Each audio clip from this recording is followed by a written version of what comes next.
I'm Dr. Stan Steindl. Welcome to Compassion in a T-shirt in session, where I speak with people from around the world about their life and their work with compassion. Today, I'll be speaking with Dr. Lisa McLean, who's a psychologist in private practice at Ocean Psychology here on the Sunshine Coast in Australia. She has a wealth of experience working with people who've experienced trauma. Her PhD was titled Compassion-Focused Therapy as a group-based intervention for adult female survivors of childhood sexual abuse. Such important work. I hope you enjoy being in session with my friend, Dr. Lisa McLean.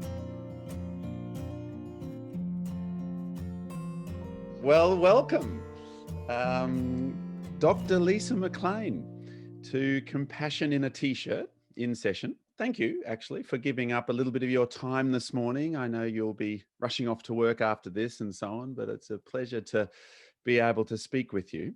I'm actually up the coast as well. I forgot to mention that. So, funnily enough, we're just around the corner, but we're still on Zoom. So.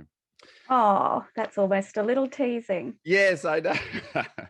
That's what I thought. But of course, yeah, we've known each other really for several years now, and beginning with your wonderful research, and so maybe we'll get a little bit of a chance to speak about some of that today. But yeah, I thought we might start, if you wouldn't mind, just sort of telling us a little bit about you.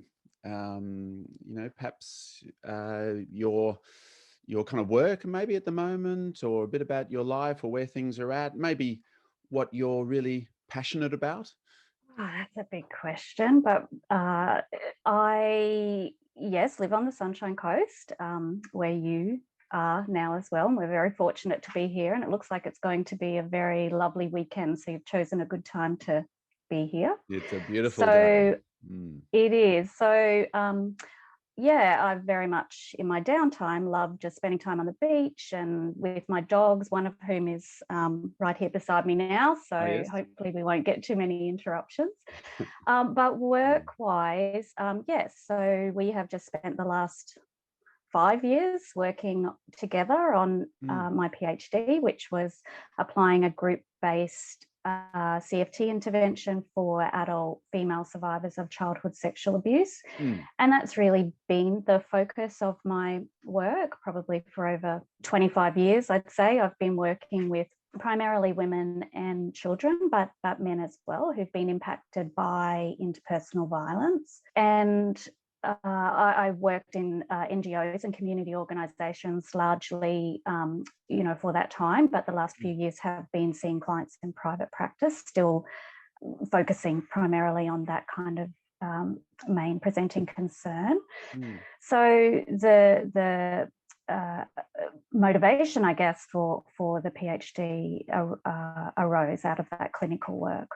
Yes, I mean, I've always really greatly admired and appreciated that about you and your work. I mean, you've absolutely dedicated your working life to people who, it's really important to find ways to be helpful there, and the, sort of working with suffering, which of course itself is, your work, it is compassion, in action, isn't it? Really the work that you do. And then you weave in that compassion focused approach for the people you're working with as well, and kind of cultivate, I guess, compassion in them as well. Tell us a bit about that segue there. How has that worked for you? Yeah, well, I think you're right. I think intuitively, perhaps even before I had the language of CFT, helping survivors of childhood sexual abuse. So I will just kind of talk about it in terms of that client group, if that's okay, because that's been the primary focus of my work. Yeah. Obviously, helping them to change the way that they feel about themselves and relate to themselves following, such a harmful and devastating experience. requires cultivation of self-compassion and the ability to kind of be open to receiving compassion, even if just through that therapeutic process. But that was an intuitive thing, it wasn't necessarily, in the context of the language of CFT. But I think that is why when I did discover CFT, it resonated so strongly, because it did make such intuitive sense for me in terms of, what had already been, happening maybe more implicitly in the therapeutic process. And that's really where my motivation came from. I was working with clients who were making some really positive therapeutic gains, but this issue of shame was just a real sticking point, if you like, in terms of it almost felt like the final concern or struggle that just it was so hard to shift. It was such internalized shame. And the moment for me came with just having a couple of clients at around the same time who had done so well in terms of therapeutic process, and we were really ready to kind of almost finish. And they said, it's just, I still feel this shame. I know that I shouldn't, or it's not my shame, and I know in my mind that I'm not to blame, but I just can't help it. It's still such a hard thing to shift. I think it was just the really kind of accepting way that they just kind of said this, almost like, yeah, this is just something that they were just going to have to live with. That just felt so unacceptable, for me. It just felt like such a unfair legacy, for them to continue to carry. So that really motivated me to really begin to dive deep into finding therapeutic approaches that specifically address shame. I don't know if you have this habit, but I have this habit of buying so many books and not ever having the opportunity to have a deep dive into them, but having a general sense of kind of what they're about and where I would find the information if I wanted to. And one of those books came to my mind when I was kind of wrestling with this question, which was the wonderful Dr. Deborah Lee's book, The Compassionate Mind Approach to Understanding Trauma, I think is the title. And I had this recollection of, I think there's something specific in there around shame. So I revisited that book, and honestly, I can still remember the moment. It was just like such an aha moment in terms of just, as we were just talking about, that connection between what just felt so intuitively appropriate, and then here's this kind of framework and way of conceptualizing it that just made so much sense and was specifically targeted for clients with shame and self-criticism. And here's Dr. Deborah Lee applying it specifically to clients impacted by trauma, the exact kind of focus that I was looking for. And she even had a term for what my clients were describing, this head-heart lag, this idea that, I know it in my head, but there's just, my heart's not catching up with it. And my clients were kind of accepting that that's just how it was going to be. So it just gave me so much hope, and it just made so much sense to me that I just, I really remember thinking, well, this is it. This is what we need to be doing.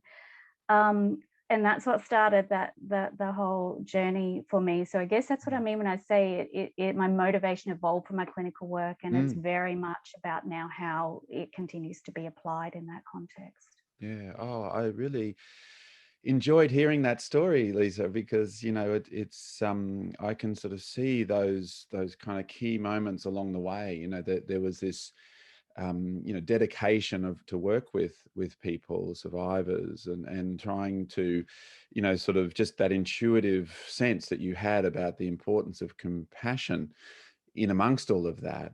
And then also this recognition of shame and the pervasiveness and the persistence of it. That sense that you mentioned, this kind of ongoing internal struggle, even when they might get many of us might get to a point where we know, that we needn't feel that way. but we still do feel that way, the knowing feeling, the head heart lag. And so you went on a kind of a sort of a campaign to work it out. What can we do there, for this bit? It felt a bit like you sort of said acceptance for the person you were working with was sort of almost accepting that. And the word that came to mind was almost sort of a resignation too, sort of feeling as if I have to just put up with that. And you were like, no, um, it didn't feel acceptable to you. You wanted to work it out. Is there a way that we can sort of do stuff? And maybe there's something there with that intuitive sense of compassion. Maybe that's the link. You actually kind of really stumbled across or discovered that within yourself. And then, of course, yes, Deborah Lee's book. And, there were some of the details of it. And it was like this incredible sort of light bulb aha moment for you. And you sort of felt hopeful. That was the thing. You felt hopeful. And we kind of know, don't we, that a client's hope and optimism is really sort of predicted by a clinician's hope and optimism. If we're able to approach something with that sort of hope, then maybe they can too, and so, that's where you ended up. Yeah, that's a really good summary of the process. And you're so right about hope, because I think in that moment when I was, wrestling with what I was hearing, just it didn't feel like an option to just say, yeah, I guess that's the best that we can do. Mm, And that felt hopeless to me. mm, So, yeah, I think you're right. I think a lot of what resonated with me when I then did, discover uh, CFT in a more kind of, oh, here's the language for it and here's the framework for it. And oh, this all makes sense, which of course led me to Paul's work and down quite an immersion in CFT for the next few years. mm, It did make me feel so hopeful. And I continue to believe, even more so now that I've had the chance to kind of apply it and see it in practice, I feel more hopeful than ever, and believe more strongly than ever that, that initial thought I have of, wow, this is it, this is the key. I definitely still believe more strongly than ever in that. so you were sort of saying that clinical experience and sort of the journey there for you of discovery and really sort of that motivation to be helpful, that clinical stuff then led to the research stuff. So tell us a bit about, kind of that next step, embarking on the PhD. What was that like to sort of dive in there? I guess looking back, I think probably most people who start a PhD would say they were probably a bit naive about what the process was going to entail when they first started. But I just had that strong motivation of believing so strongly in the likelihood that this was going to be really beneficial. That I wanted to, I guess, gather some evidence for that, or at least gather some preliminary kind of evidence around specifically this client population, so adult female survivors of childhood sexual abuse, which was who I was working with at the time. Mm, And of course, it was an option. I was working in a sexual assault service. It was an option to kind of develop the program and just run it within the service as part of the service delivery that's offered there. And I was very much supported in the service that I was working at to do that. But I just had this sense that it did need to be bigger than that, that it did need to kind of offer something beyond one, a part of a suite of services, in one location, that mm. I just felt so strongly that it was likely to be beneficial, that I wanted to formalize, I guess, the preliminary data about that and explore that possibility. I like how you said that, like this, you're just believing in the likelihood that it would be beneficial. You'd seen it be helpful individually with clients. You had this kind of place that you were working and you could sort of gather evidence there, but you really wanted to take it a bit sort of further and beyond. How could you Yes. take it and actually formalize it, create a kind of a sort of a package there of some sort, and really put it to the test, I guess. Yeah, It's that's right. it's interesting, isn't it? You know, sort of, we almost have to be a little bit naive to embark on a PhD, because they are, you know, massive undertakings. If we knew some of the ins and outs, we might not bother. But You're spot on. yeah, but you were passionate about it, by the sounds of it, and you know, really wanted to demonstrate the helpfulness. So how did it kind of, you know, sort of evolve from there then? What did the PhD involve in the end? So the first step was to develop a program. And Mm, even though this has been the last 5 years, so maybe started this, 5.5, 6 years ago, there wasn't the resources available then that there are now. The last 5 years, thankfully, has seen so many wonderful books and resources come out on CFT, but at that time there wasn't so much. So I did decide to develop the manual from scratch myself, making sure that it incorporated all of the key kind of CFT psychoeducation components and practices, but obviously all tailored, I guess, for want of a better term, for survivors of childhood sexual abuse. So really highlighting in the manual and the practices and the process itself, I guess, making sure it was really trauma informed.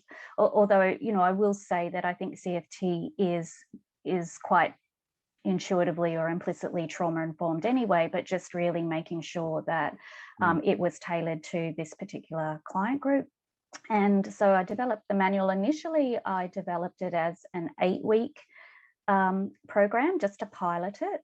So, I thought we'd just start with maybe what the minimum number of modules, that might be required, just in the interest of resource efficiency, and modeled it, I guess, on, I had already done a lot of training and practice in kind of MBSR and MBCT programs, which were 8-week programs.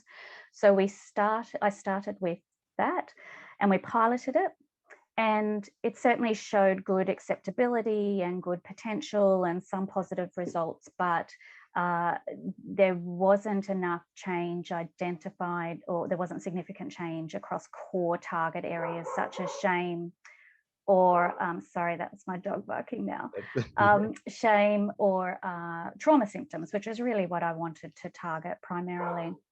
So we decided to then roll it out, and thankfully and gratefully, I had the support of the local sexual assault network. So I had sexual assault services that were really willing to have this group run in their service and with the clients of their service. So I adapted the program to a 12-week program, which allowed extra focus on really consolidating what we mean about compassion. It allowed extra focus on the issue of shame and how compassion can support or respond to feelings of shame. An extra module on specifically responding to trauma symptoms, and particularly symptoms relating to things like re-experiencing symptoms. Then another module on kind of just maintaining compassion, pulling it all together and just giving opportunities to kind of practice based on, everyday kind of experiences. Excuse me. And then the second phase also had a 3-month follow-up session. I then ran, I think it was 4 groups across different sexual assault services, even though, again, this is preliminary data, so it's an uncontrolled study, but that the outcome of that phase showed very promising result. And then qualitative data based on interviews with participants after the groups had finished also, highlighted some really valuable information about the process and certainly the acceptability of the intervention. Isn't it interesting, kind of the research journey, is because as you kind of highlighted before, that this sort of, it was about shame and, what can we do to really help that in this client group. And then there was this sort of believing in the likelihood of the beneficialness, or I'm not sure if that's a word, of CFT. And then the pilot, when it didn't quite do that in a way, like, as you say, it didn't quite have some of the change around the shame. I think you were saying in That's particular, right. and so it's a roller coaster, isn't it? The research journey, because there you are. I see what you mean. You designed it as an 8-week program, a little bit like MBSR, and I know the Compassionate Mind Training program is also 8 weeks. So that makes a lot of sense. But then there was this challenge, I guess. It didn't quite lead to the sort of significant change in the very thing that spurred you on to begin That's with. right. And so, I mean, just as a little personal note, I mean, do you remember that moment? I mean, what was that like there, or was it okay, really, to find that?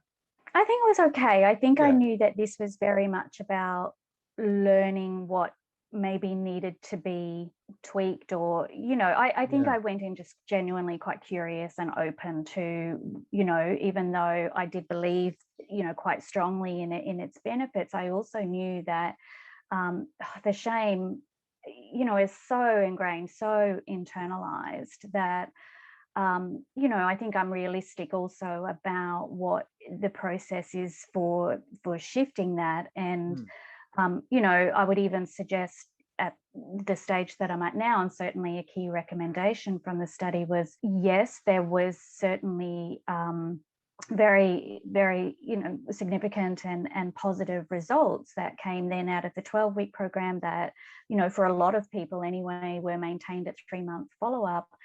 It's a much longer journey than that as well, so, a key recommendation, and what I absolutely think is necessary is opportunities for ongoing practice and consolidation of, a compassionate mind perspective, because, we are talking about trying to shift some really internalized beliefs and, feelings. And so whilst I thought, okay, of course, it would have been nice for the initial manual and, to not need any changes, and this is all we need. But, I'm also realistic enough to know that, we're talking about making really quite significant changes here that require, for some people anyway, a much longer opportunity to practice. I mean, that's the beauty of science, isn't it? Really, is we form hypotheses and we test them, and then we try to be as sort of objective as we can about what that might be and how we then interpret it, and then we soldier on with the next bit. And actually, I take your point. Like even the sort of that secondary sort of phase there with the adapted program. Even with that, you're still aware that this is a tough go for people, and so it takes it's likely to sort of be beyond a 12-week thing as well, really. That continued opportunities to work with this stuff and to practice is important. Although like, it's also really remarkable results. That the idea there that that people were that they consolidated their compassionate, I guess, motivation and engagement and action. They were sort of had reductions, I guess, in shame. I mean, it's this sort of deeply internalized sort of a thing, and yet the 12-week program kind of helped with that. And then actually it sort of helped with trauma symptoms as well. That this was but, well, you did mention that there was some stuff in the adapted program that targeted trauma symptoms to a degree, but it wasn't your classic exposure-based treatment or something. That Right. somehow the CFT approach also helped with the trauma symptoms. Yeah, well, it's a good point you raise. And I guess, we do need to qualify with saying we don't know that it's the CFT approach that helped with that. But I think that there's good reason to be optimistic and hopeful about it. And you're right that the program itself does not require explicit processing of trauma memories. In fact, quite the opposite. And yet, for a significant percentage of the participants, there was reliable change in the reduction of symptoms of post-traumatic stress, even without that kind of, what we would consider to be phase 2 trauma processing. And in terms of, is it CFT that contributed to that? Well, obviously, I think that there is a CFT component at the very least that contributed to that, because these are participants who largely had already engaged in lots of individual therapy prior to coming, and with very skilled and experienced sexual assault counsellors in specialised services. So, there's reason to certainly assume that they were getting very best practice in terms of their therapeutic intervention. And yet, we're still at the start of the group experiencing, significant symptoms of post-traumatic stress and shame. And, at the end of the group program, something had shifted for a large majority of the participants. And the effect size, when I compare the effect sizes that came out of this study to other studies that have used group interventions for this particular client group, were higher in this program, in my research, than other comparable kind of studies and group programs. So I think there's reason to be hopeful that maybe there's something about the intervention itself, and maybe it's not just, the group process experience, but obviously that needs to be tested further before we can conclusively say that. But as a preliminary investigation, I think it's certainly very hopeful in terms of the applicability and potential effectiveness of CFT for this client group. So your participants had experienced other treatments, in a sense, Yes. including group treatments potentially, and weren't really sort of first presentation type participants. And so, yes, the idea is that a shift did happen, it seems, kind of through through your group. And it absolutely seems like a reasonable hunch that therefore the group was kind of helpful to a certain degree. You actually it sounds like you did a number of kind of analyses to really try to tease that out. You obviously looked at the statistical changes over time, but you looked at the reliability of change by the sounds of it, that perhaps the clinical reliability there, and there was sort of a number of people in the group that really did change in that sort of reliable way. And then you explored effect sizes as well, which sounds like was comparable to sort of other treatments and stuff. So I mean, it does sound like a very robust look at there wasn't a control group, so you I guess that was something you said before, but yeah, a robust look at can this approach be helpful, and well, yeah, maybe it can, and it's certainly worth some further look. One of the things I've been quite curious about with people in these conversations, I guess, is what they've noticed about challenges, maybe, whether there are particular things that you've noticed either in your clinical work before but during the groups that you've run for the research. What do you notice with this client group about the challenges, the pushback there may be, or the bits that are harder to convey? Yeah, I think the biggest challenge for this client group is, when we think about the 3 systems involved that we talk about in CFT, for survivors of childhood sexual abuse, the large majority of perpetrators are going to be people that are known and trusted to them. So there is a real overlap between the threat and the soothing system. So the very people who they rely on to be a part of their soothing system are actually the people that are generating threat.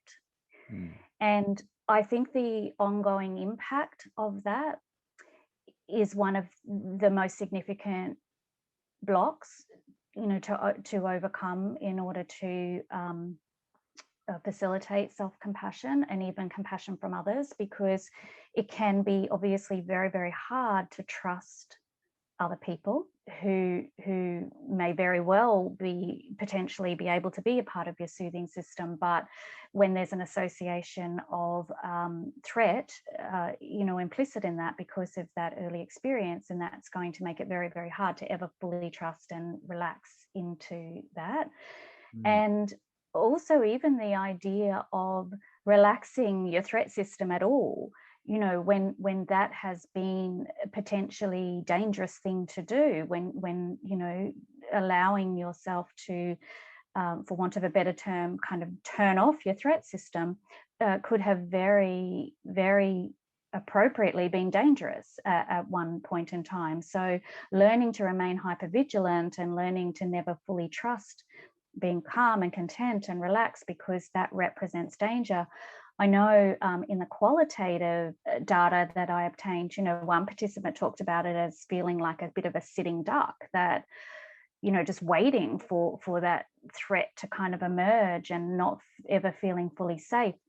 So, that's a really important thing to understand when we're trying to then not just reduce a sense of threat, but enhance the soothing system, that's actually going to activate threat. And the other thing associated with that is, we're talking about clients who experienced a body-based trauma, and yet really in this process, we're asking them to connect to their body, connect to their breath, and connect to their body through the practices or just in embodying that felt sense of compassion. So that's likely to activate a threat response rather than a soothing response. So really kind of normalizing that and giving, psychoeducation around that, so clients don't feel like they're kind of failing at this compassion thing or there's something wrong with them. As we know, a very core message in CFT is this is not your fault. And so really highlighting that and helping clients understand that this is what's happening whenever you kind of feel like you're letting your guard down, and really recognizing that that's essentially what we're asking them to do, is to override what has become these really, really important coping strategies for them throughout their life that at one point in time were absolutely needed and made sense, that then asking them to connect to their body, which quite often they've, rejected or have quite a negative relationship with, even through really what we might think of as really quite simple breathing practices, could potentially be very threat activating. So we really need to be thinking about how we're titrating it and how we're giving individualized options for clients who've experienced this particular trauma. Yeah, so as you talk about that, I sort of, just really realize that interpersonal or relational trauma is just such a unique thing, isn't it? Really, in terms of, as because it goes straight to the heart of this notion that we sort of need and rely and care for and with others, and it just compromises that whole aspect of what it is to be human, that because you sort of all of a sudden, others, especially carers, carer type others, are the threat. And so now that soothing system is compromised. It's all mixed up in doubt and fear and mistrust. The threat system is, kind of there's so much investment now in the threat system because that's what keeps me safe, and I don't want to really let that go. The very poignant idea there of just feeling like a sitting duck, interpersonally.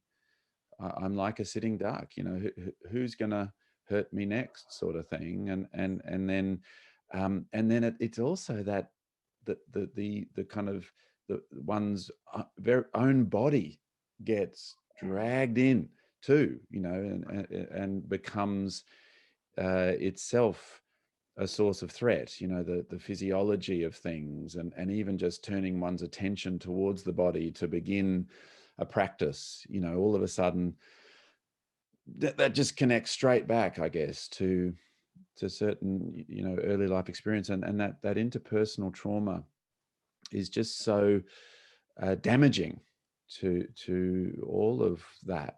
Yeah, absolutely. I mean, really that's where we learn about our sense of self, and how others view us and perceive us, and how we learn about our, how to relate with others, and whether the world is safe, whether other people are safe, whether we are valued and worthy, and what our relationship is like with our body. I mean, they're really formative stages where the message that's given through, the very experience of childhood sexual abuse is it's not safe. You're not safe in your body. You're not safe with other people. The world is actually a dangerous place. It's not safe to relax. It's not safe to let your guard down. Your feelings, your needs, your rights don't matter. Mm. These are the kind of messages that are implicit in the perpetration of childhood sexual abuse. And the other message that just jumps to mind as well is that actually, and it is all your fault, is sort of Absolutely. in there as well. And that's the beginnings of the shame element that you were so aware of, that it is your fault and you are a bad person. And that then sort of, it's kind of the fear and the shame aspects of the trauma Yeah. that then become so painful. Absolutely. I think that's a really critical point, because we're also talking about a stage of development that is quite appropriately self-focused. And Mm. this is a really big experience and concept for a child to have to try and make sense of, usually on their own, because we know how difficult it is to actually make disclosures about this as a child, and all the barriers against this. So we've got a child's mind that's trying to make sense of this experience that adults can't make sense of. So Mm. the interpretation is, it's something about me. There's something about me that's actually causing this. And that's often a very explicit message that's also given in the process of the abuse as well. So without the opportunity to kind of have someone help or get to a point in your life where you can update that way of making sense of it, that's what's internalized, that's what's carried through. But in some ways, and this has certainly been my experience both clinically and in the group programs, as a part of my project, in some ways that feels safer, even as an adult, for someone to maintain that belief that this is my fault. Yeah, in some ways that's actually more tolerable for people to think, well, this must be my fault, than actually face the reality that this person that I loved and trusted and relied on in my life is responsible for this. So Yes. there's a lot of reasons why people end up carrying that kind of legacy of shame and self-blame. And the idea of challenging shame and self-blame, when that actually does end up occurring, there can be a whole lot of grief and a whole lot of rage that's sitting not far behind that. When we can actually release from that shame, coming to terms with what that shame may have cost you throughout your life, the impact of that, Mm. um, the feelings about the people who in your life might have reinforced that sense of shame or self-blame, and that real genuine understanding about where the shame and blame actually does lie, can be really powerful, can be really quite a challenging process to work through, once shame and self-blame have been kind of released. Then often what lies not far behind that is some pretty intense rage and grief that requires some processing.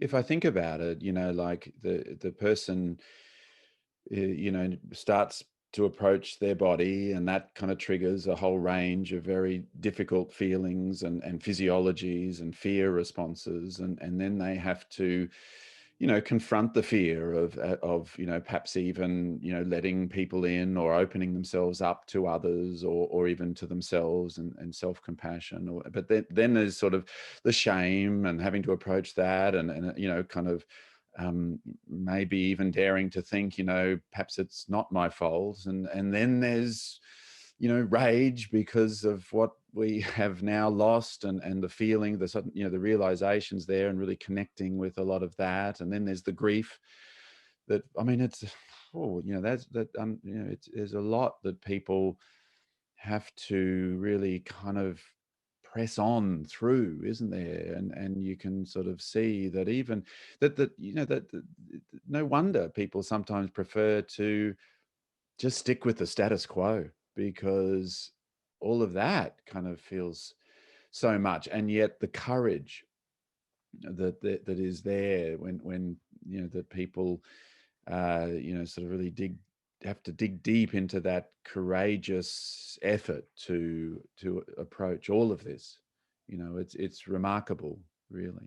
I think the way that you've summarized that really highlights what emerged from the qualitative study, in interviewing participants after the participation in the group program, which really highlighted that process of how important the initial stages of just providing that support, that titration, that individualized kind of adaptation as needed, really normalizing and creating space to work through those fears and blocks and resistances, really establishing a sense of safety and support, because then and that's kind of what participants identified as being really important for them to be willing to kind of tolerate and work through those challenges when they emerged. And there very much was that phase in the middle of when they were kind of trying out this new idea of, okay, what happens if I bring a compassionate mind perspective to what I'm experiencing, thinking, feeling? There were struggles. I know one of the categories in the qualitative analysis was the struggle between old and new, because of very much what you just said, the temptation to just go, oh, this is hard, coming to terms with all of this. And really, which is why we say over and over, as you know, that compassion is not a weak, fluffy process. It takes a lot of courage to do this.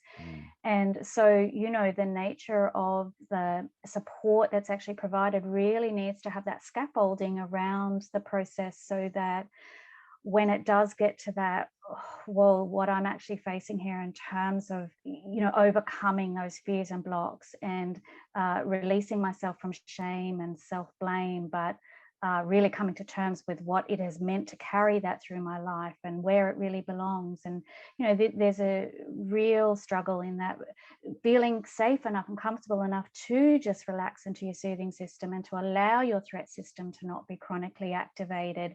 That takes so much courage, and it can be really scary. So, having support and scaffolding around it and normalizing and expecting that that's going to be a part of the process. But every participant that I interviewed after the program said that if they were able to kind of navigate that phase, it was absolutely worthwhile. And then it became really internalized. So they talk about kind of compassion being just a part of who they are. It just, that's what became more automatic for them, rather than self-criticism or shame. That there's genuine shifts to even how they see themselves, their self-identity. So things like saying, I now know that this happened to me, but this isn't me. So there was this real capacity to kind of separate the experience from their identity. That's where the shame gets to shift, when you begin to understand that there's more to me than this experience, and this doesn't define who I am. It happened to me, but it isn't me.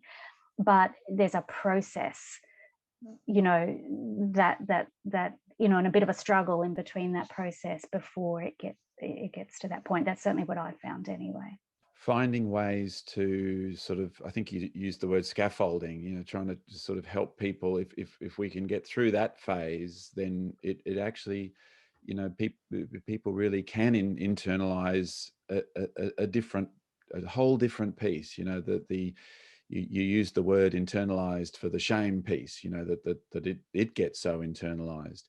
And yet at the end of the program, there's this internalized compassion, which really sort of, I think you've said to me before, kind of is a bit like an antidote to the shame in a way. It Yes, becomes absolutely really embodied and internalized as a way to sort of cope with all of that.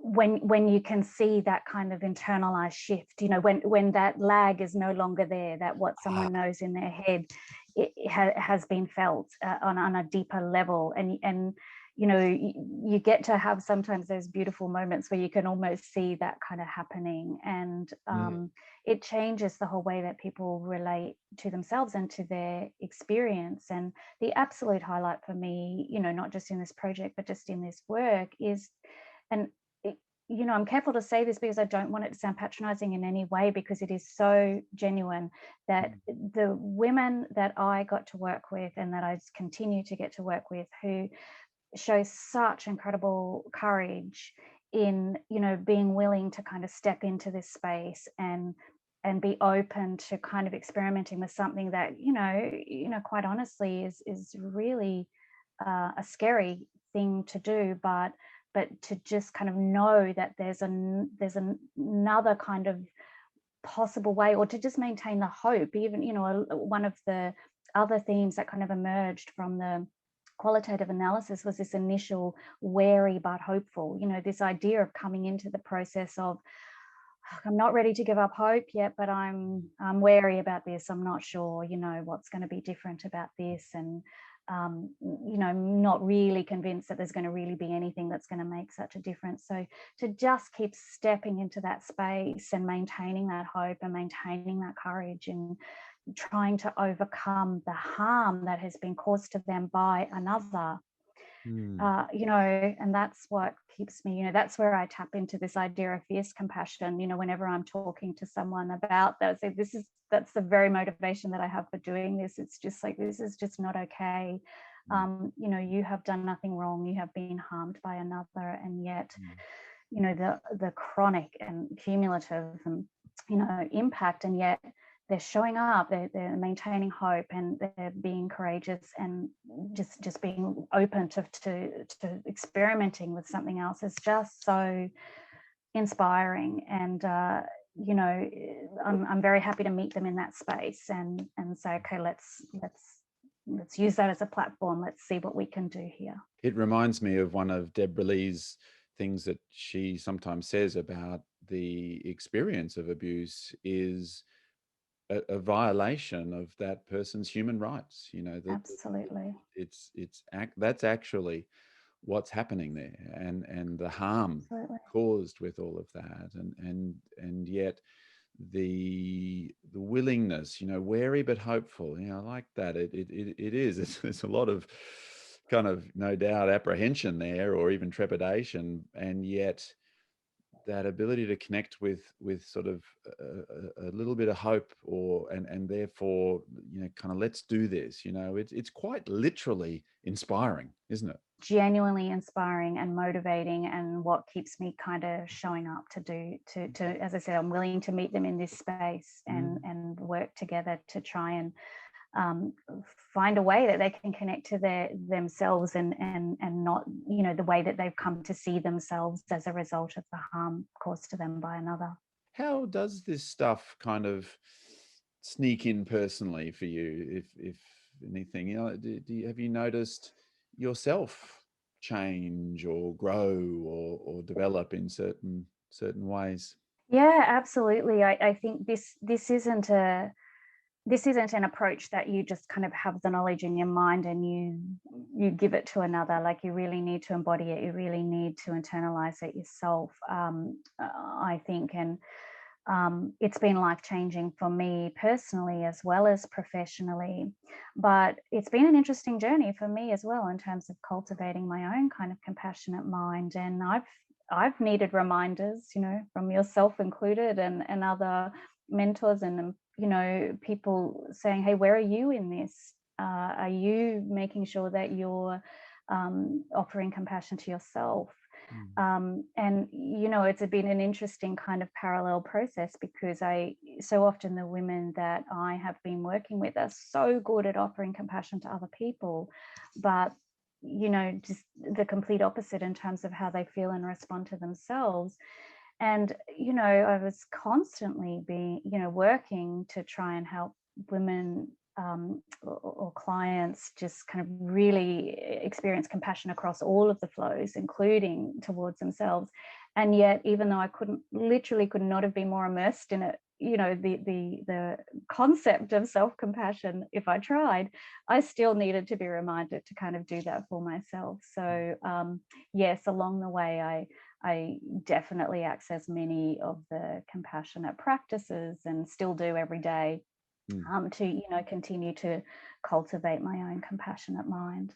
It's the good old three flows, I guess. That's And right. we're sort of helping others with cultivating the three flows of compassion, and we're trying to just remember to do so ourselves. Well, Lisa, it's such important work, and thank you for just dedicating so much of your professional life and really just your own heart and soul to this work and to helping people. I really admire and appreciate all that you do, and really even today, especially just hearing in depth uh, so much of your wisdom that you've acquired over the years and through research, and really doing the scientist practitioner thing, bringing all of that together to properly understand an area that you are so passionate and dedicated to. I really appreciate all of that. So what's happening for you from here? Like, what do you have anything on the go, or any sort of projects? Or I am very committed now. What I really want to do, obviously, in addition to continuing to apply this in my own clinical practice, is really trying to work with other sexual assault counsellors, sexual assault services, people who work with clients impacted by complex trauma, and really, I guess, in a nutshell, spread the word, that CFT has some real potential here, and really help them to understand what CFT is about and how it can be applied to this particular client group, so we can have this exponential kind of benefit that comes from it. So that's what I'm trying to create some time and opportunity to be able to commit to from here. in the spirit of that, what would be 3 tips? what would be 3 things that you would like to sort of share with others who are on this journey? I think the first thing is to be open to it, to be willing to experiment, I guess, and be curious about what would it be like to try to bring a compassionate mind perspective to my experience, to myself, to my feelings, rather than respond from a threat focus or from self-criticism, self-judgment and shame. I think the other thing is being really clear about what we mean by self-compassion, compassion more broadly. I think there's a lot of misperceptions and misunderstandings, as we briefly kind of alluded to earlier, that it's not self-pity, it's not selfish, it's not self-indulgent. So have a really clear understanding about what we mean by compassion, because I think that that's an easy barrier to overcome, and maybe open up a motivation towards giving it a go when we really understand what it means. I think it's important to know that there's going to be threat system activation in this process. There's going to be fears, blocks and resistances to work through, but it's worth it. But it may also be important to know to access professional support at some point in the process to just help, as we said, provide that support and scaffolding around it. Be sort of open, willing, curious, secondly, be clear about what we mean by compassion, and sort of, and then thirdly, there will be FBRs, so to speak. There will be fears, blocks and resistances, and it's worth it. It's worth it, yeah. And I think, you've heard me say this a lot, and this is my dedication page as well. The shame is not for survivors of childhood sexual abuse to carry. That's my motivation, and I really would love that to be the motivation for survivors themselves as well, to really be willing to release themselves from the shame that is not theirs to carry. Beautifully said. If people were to want to be in touch with you, or you mentioned your new practice. Is there sort of a website there? And there is, yeah. So it's based on the Sunshine Coast, but it's called Ocean Psychology. So it's just oceanpsychology.com.au. Contact details on the website if people want to get in touch. Well, I really appreciate you coming and having a little chat with me. You've actually said so much there that it will be great for us all to reflect upon and meditate over and actually bring into our work. So thank you, Lisa, for coming and chatting with me on your Friday morning. Thank you, Stan. It's been good to talk to you again, and an honour to be a part of this series. Thank you. And thank you for all of your support in making the work that I did through my project possible, because I wouldn't have been able to be here talking about all of that if it wasn't for you and your support. So thank you so much. Very good. All right. Thank you, Lisa. Thanks, Dan. Bye-bye.